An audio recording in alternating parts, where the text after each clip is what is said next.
Maisha, I never noticed she was a man. I never knew. I believe that our education, like such as in South Africa and the Iraq, everywhere like such as.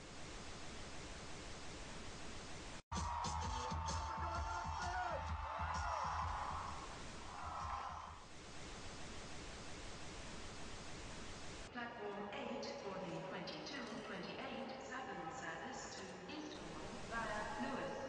Please join front 2. One option, placing a tracking microchip under a service member's skin. Former Special Operations Officer. And if you hear the shouting, it's a group of demonstrators who've come. 9/11 was an inside job.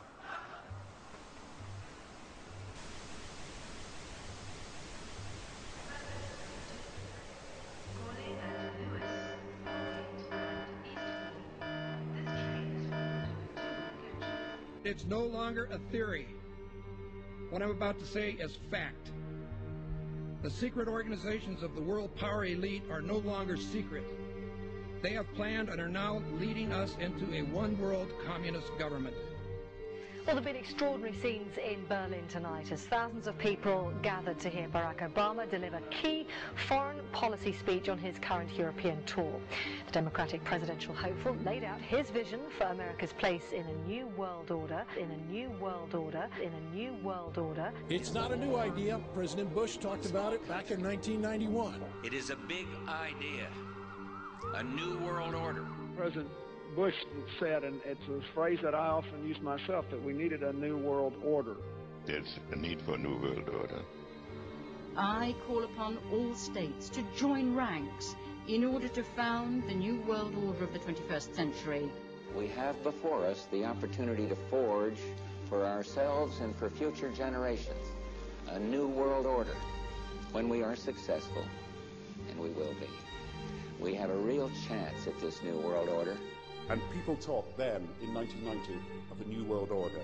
And the question for us is how we meet and master all these challenges to ensure that Britain enhances its competitiveness in the process and realizes what I believe is our destiny of success in this new world order. So, in conclusion, ladies and gentlemen, a new world is emerging. It is a new world order with significantly different and radically new challenges for the future. And people better understand that they mean exactly what they're saying. It's a new world order they're trying to create, and they're trying to do so not only without approval or consent of the government in this country, but despite the popular will. This is a straightforward assault by the elitists in this country. There is a global meltdown coming. It is a global depression, and one world currency and one world financial system is the end game. China said last week they want one global currency. France said yesterday or the day before that they want one world order, a new world order, at the end of this event. Gordon Brown will today call on fellow world leaders to seize the opportunity created by the worldwide economic crisis to create a truly global society. The Prime Minister will use a high-profile speech in the City of London to say that Britain, the US and Europe should join together to create a new, stronger and more just world order.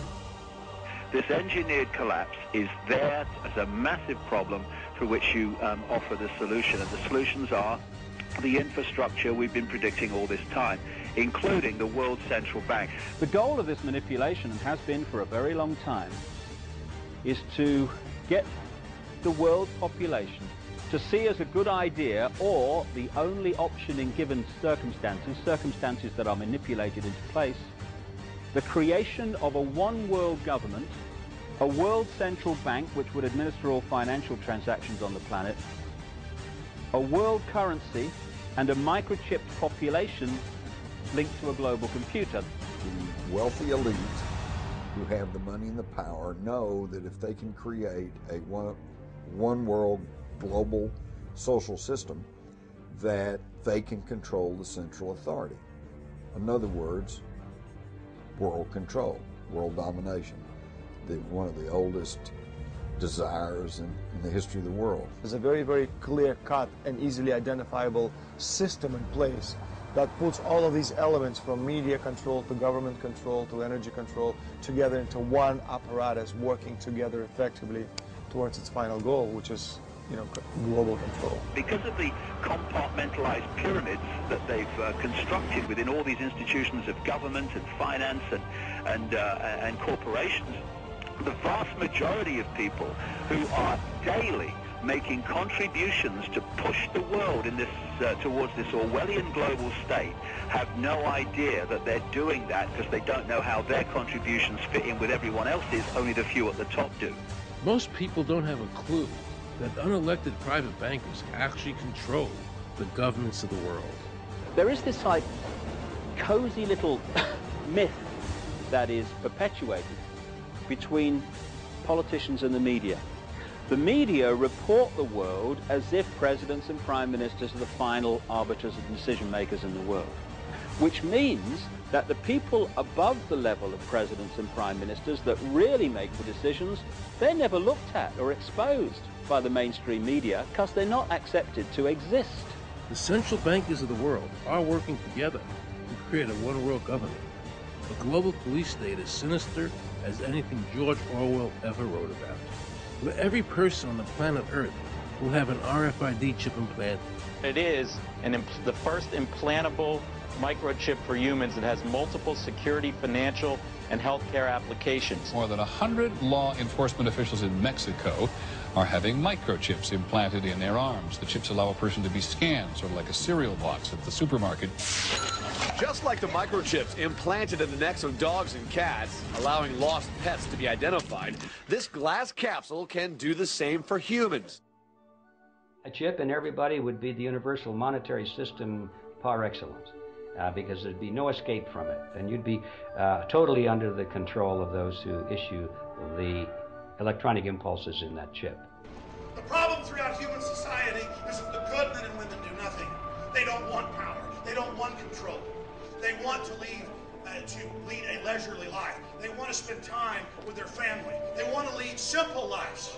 But we are forced throughout society and throughout history and throughout human time to stand up against bullies.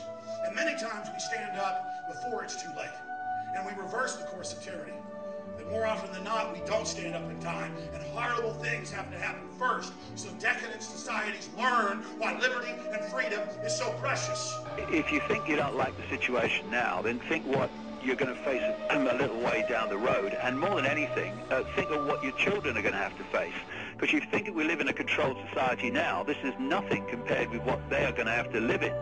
So in terms of parents who are listening to this information, I would say this: go and look your children in the eyes and tell them that you can't be bothered, or you're too frightened to do anything about it. You're too frightened to get involved, too frightened to get involved in being another conduit for getting this information further and further expanded into the public mind, that you're too frightened to get together with others to stop cooperating with this system and to not be intimidated into coming into line, which is a bit like coming into line in a concentration camp and thinking it'll be okay.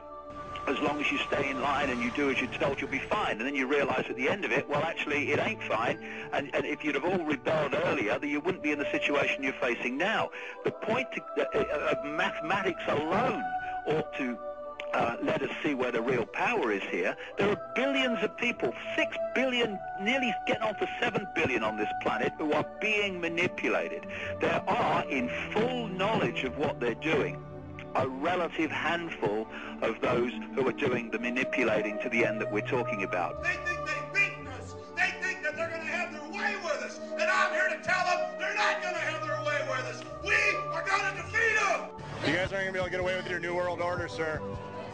Talk about Bill. You know what New World Order is. You will never get a New World Order. Never.